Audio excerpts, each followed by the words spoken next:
అసలు పూజ ఎందుకు చేయాలి అనేది పబ్లిక్ క్వశ్చన్ అండి. అందరు కాదు. ఈ దేవుళ్ళని ఎవరైతే నమ్మరో, ఈ స్పిరిచువల్ సిస్టాన్ని ఎవరైతే నమ్మరో, ఆ వర్గాలకు సంబంధించిన వాళ్ళు మరియు కొంతమంది ఇతర మతాలకు సంబంధించిన వాళ్ళు. అయితే ఇంకా కొంతమంది అసలు యోగా ఎందుకండి, యోగా వల్ల ఏం లాభం, ఆ ధ్యానం వల్ల ఎందుకండి ఏం లాభం ఉంటుంది, టైం వేస్టు అనేది కూడా క్వశ్చన్స్. దీనికి చెప్తాను చూడండి. మీరు దీనికి ఆన్సరు, మనకు ఎన్ని పనులు ఉన్నా ఉదయాన్నే 4:30 5 గంటలకు లేచి కాస్త నీళ్లు తాగి అటు ఇటు తిరిగి కాలకృత్యాలు తీర్చుకున్నాక యోగాసనాలు చేయాలి. ఒక 30 నిమిషాలండి. ఓ 10-12 ఆసనాలు 6 సార్లు చేయాలి.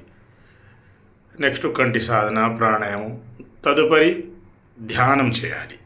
ఓ 15 నిమిషాలు 2 పూట్లో 3 పూట్లో ధ్యానం చేయాలి. తదుపరి స్నానం చేసుకొని పూజ చేయవలెను. పూజ కంపల్సరీ. చూడండి, పూజ వల్ల ఏం లాభం అంటే వారి క్వశ్చన్కి ఆన్సర్ చెప్తానండి. మనము ఒక క్రమబద్ధంగా పూలు అలంకరిస్తాము, ధ్యాస అంతా అటే ఉంటుంది. అగరవత్తులు ముట్టిస్తాము, కర్పూరం ముట్టిస్తాము, దీపం ముట్టిస్తాము, పూలన్నీ పెడతాము, పండ్లు పెడతాము. నెక్స్ట్ కొన్ని మంత్రాలు చదువుతాము. అంటే ఫోకస్, డెడికేషన్, కాన్సన్ట్రేషన్ అంతా భగవంతుడి వైపే ఉంటుంది, ప్రకృతి వైపే ఉంటుంది. సో దానివల్ల మీకు ఏకాగ్రత పెరుగుతుంది, మీరు చేసే పని పవిత్రంగా ఉంటుంది, పర్ఫెక్ట్గా ఉంటుంది. ఇది సత్యం. అంటే మనం పూజ ఎలా చేస్తామండి? స్నానం చేసి చేస్తాము, పవిత్రంగా చేస్తాము.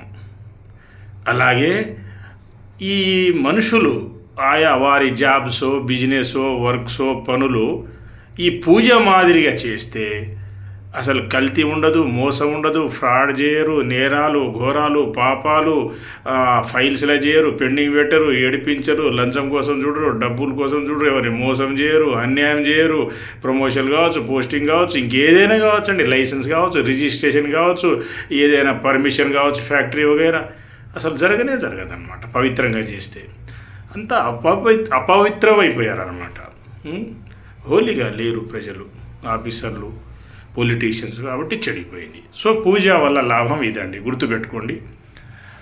నెక్స్ట్ ధ్యానం వల్ల ఏమిటంటే చూడండి, ఇప్పుడు వీళ్ళంతా యోగులు ధ్యానం చేసి మహాయోగులయ్యారు, దేవుళ్ళని చూశారు, ఎన్నో సాధించారనమాట. చూడండి, ధ్యానం వల్ల మీరు మహాయోగులు కావచ్చండి. కొన్ని సంవత్సరాలు ధ్యానం చేస్తే యోగులు, ఋషులు, మహర్షులు ఎక్స్పర్ట్స్గా కావచ్చు. యోగులు, ఋషులు, మహర్షులు ఎక్స్పర్ట్స్ అంటే వారు పని చేసే చోట ఏరియా ప్రక్షాళన అయిపోతుంది.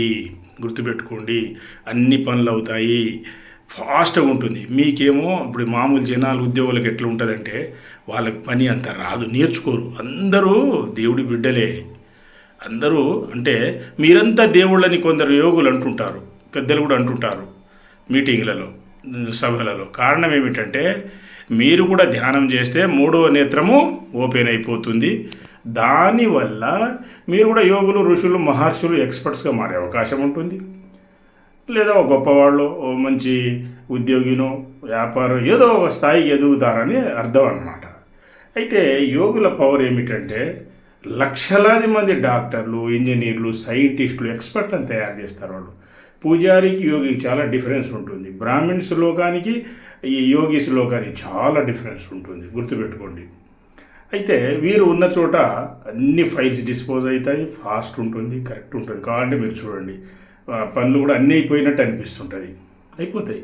కావాలంటే వారు ఆ ఏరియాలో లేనప్పుడు ఆ ఆఫీసర్ల పనులు చూడండి, ఆ ఫైల్స్ అన్నీ తీయండి, పిఆర్లు పెండింగ్ ఉంటాయి, ఫైల్స్ పెండింగ్ ఉంటాయి. ఒక చిన్న పనిని కూడా చేయలేరు అన్నమాట, వాళ్ళు సాధించలేరు. ఎన్నో లొసుగులు ఉంటాయి అన్నమాట. అంటే కొంతమంది క్వశ్చన్ వేస్తారండి, హిమాలయాలో ఉండొచ్చు కదా యోగులు, రకరకాల డిపార్ట్మెంట్లు, బిజినెస్ వర్కుల్లో ఉన్నారని ఇంకో క్వశ్చన్ అండి. అయితే దానికి చెప్తాను చూడండి, వారి కొంత రుణం ఉంటుంది, రుణం ఇక్కడ పనిచేసేది ఉంటుంది. ఆ సర్వీస్ అయిపోయాక అక్కడ ఓ సెకండ్ కూడా ఉంటారనమాట. సో భగవంతుడు ఇచ్చిన పని, ప్రకృతి ఇచ్చిన పనిని చేయవలను. ఇంకొకటి, ఈ దేవుళ్ళంతా మరి ఏరండి చూపిస్తారా అనొచ్చు మీరు. ధ్యానం చేయడం మీరు దేవుళ్ళు కనిపిస్తారు, మీ తాత ముత్తాతలు కనిపిస్తారు, అందరి దర్శనం చేసుకునవచ్చును. వారు మోడల్ పర్సన్స్, పవర్ఫుల్ బీయింగ్స్ అన్నమాట, సుప్రీం బీయింగ్స్. వచ్చారు స్వర్గలోకం నుండి, వచ్చి ఆ రాక్షసులందరినీ చంపి మళ్ళీ వాళ్ళ లోకానికి వెళ్ళిపోయారు. అయితే గురువులు ఎక్స్పర్ట్స్ని ఋషులను ఇక్కడ పడేశారు భూమి మీద. ఏ ప్రాబ్లం వచ్చినా మానవులు అక్కడికి వెళ్ళాలి, ఎక్స్పర్ట్స్ దగ్గరికి వెళ్తేనే పని అవుతుంది.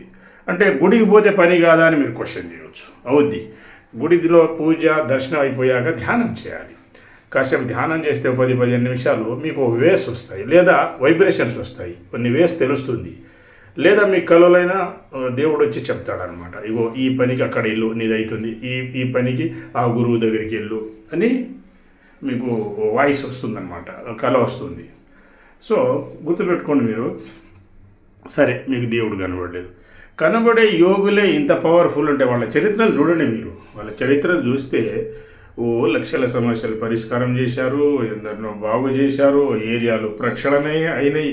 మామూలు ఆఫీసర్లు, రాజకీయ నాయకులు వీళ్ళ సర్వీసులు మీరు పోల్చండి, నక్కలోకానికి నాగాలోకానికి ఎంత తేడానో అంత తేడా ఉంటుంది. ఇది 100% నిజం. ఇది కావాలంటే మీరు ఫైల్స్ చూడండి, ఇప్పటికీ చూడండి.